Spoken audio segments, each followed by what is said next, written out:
people perceive either Kansas City or Cincinnati or Buffalo as the number one seed in the AFC. I do not, and schedules matter. The Jacksonville Jaguars got a schedule break, so they only face 4 elite quarterbacks, and we knew this, 3 at home and 1 in a neutral field. But they got them all spaced out. They face Mahomes at home week 2. Then they don't have to face Josh Allen until October, week 5. Then they don't have to face Burrow at home week 12. And then later it's at home again. They get Lamar Jackson. It all got spaced out. In the other 13 games, they have a decided quarterback advantage. 3 of them at home, 1 in a neutral field. Okay, but we knew that before the schedule came out. It's very hard to beat great quarterbacks in their stadium or in succession, week after week after week. The Jags don't.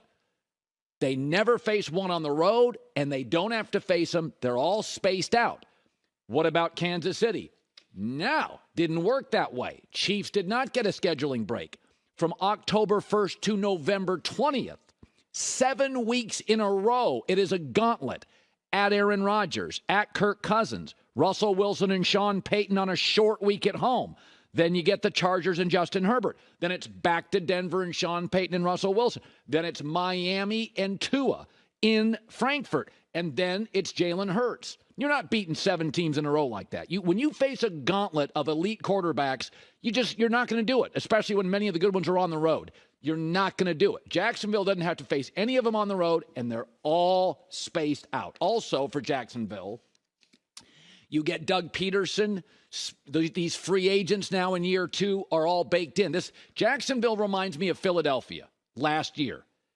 The head coach for the Eagles and these Jags is in year 2.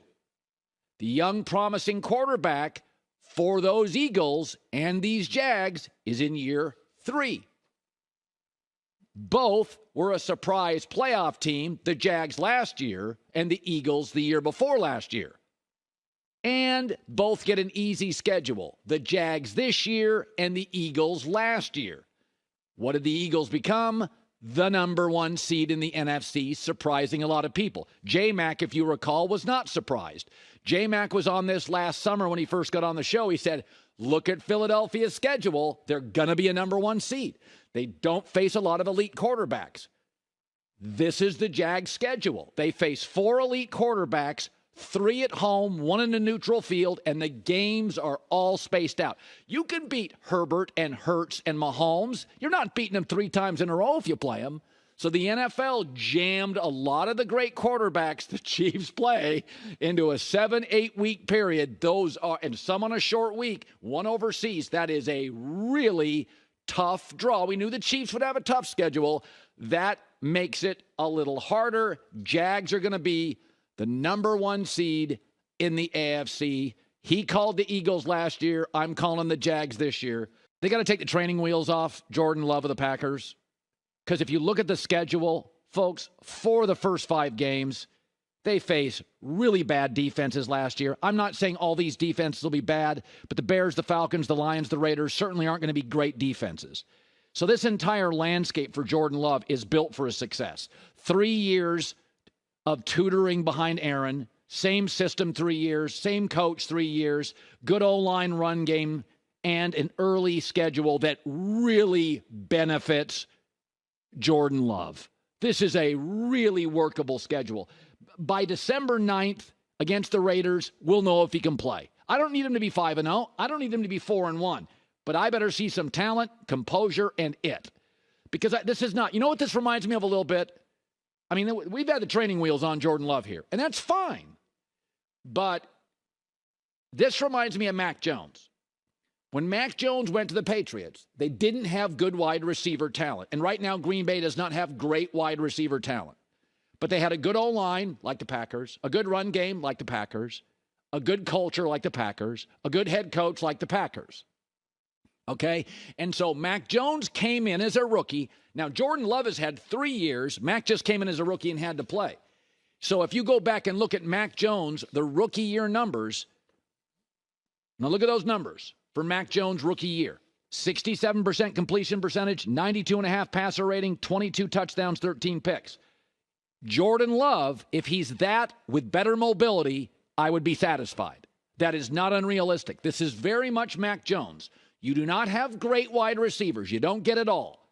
But the Packers in New England, you get the coach, you get the culture, you get the stable O-line, you get the inertia, you get the winning momentum, you get a good run game. That is more than enough. That is more than enough. No more babysitting. Because at Chicago, at Atlanta, Detroit, and at Vegas, those are bad. Those were atrocious defenses last year. Now, they all addressed it in the offseason, but they're not going to go from that to the Niners or that, that to the Eagles. These are not going to be great, or that to the Bengals or that to the Ravens. That's not what they're going to do, or that to the Steelers. We know those teams are not going to be that good. Now, New Orleans at home, you get them at home, that's the good defense you face. And I don't need you to beat all these teams. I don't need you to beat 4 of these teams. But, man, the training wheels are off for Jordan Love. I'm not even waiting to thank. I watched this schedule last night. I'm like, it'd been one thing if they'd have had, the Steelers, the Chiefs, the Giants, if you'd have stacked it early with defenses. This is like a layup drill for a good quarterback. And I don't need him to be great. If he is as good as Mac Jones, who didn't get 3 years in the league, practice, a tutor. He didn't get that. Mac Jones had to come in and play. If he can give me Mac Jones numbers and with more mobility, then I think you have to be satisfied. Not saying you have a star, but Mac Jones went out without 3 years and the same quality O-line, run game, culture, top coach. Great home field advantage, Green Bay and New England. 92.5 passer rating. 67% completion percentage, 22-30. By the way, Mac he had competent tight ends. He didn't have great tight ends. Green Bay just drafted 2 tight ends. They should be more than competent. They won't be great as rookies, but they'll be more than competent. This is very much Mac Jones. But Mac didn't have the advantage of just sitting at practice for 3 years. I thought Mac did pretty well, all things considered. So it's, what I like about this stuff now is that I'm waiting to see if Justin Fields, I'm going to talk about the Bears later. If you look at Chicago's schedule, it is made to order for Justin. We're going to get answers this NFL season, right? Like you go into a season, you go, is this guy good? Is this coach good? This is going to be the year of answers. Is Robert Saleh the coach? Can Tua stay healthy? Is Jordan Love it? Justin Fields, no more excuses. But I looked at this with Jordan Love and I thought, okay, all right, we're going to know by week 6. When that Vegas game on October 9th, it's Monday Night Football, 7:15. That's Eastern, so 4:15 Pacific. So out here by 7:45 on October 9th, Green Bay at Vegas, we will know if Jordan Love's it. Hi, everybody. Thanks for watching. Subscribe here to get the latest from the show. Also, be sure to check out more of the best clips from The Herd or go watch a few segments from other shows on FS1.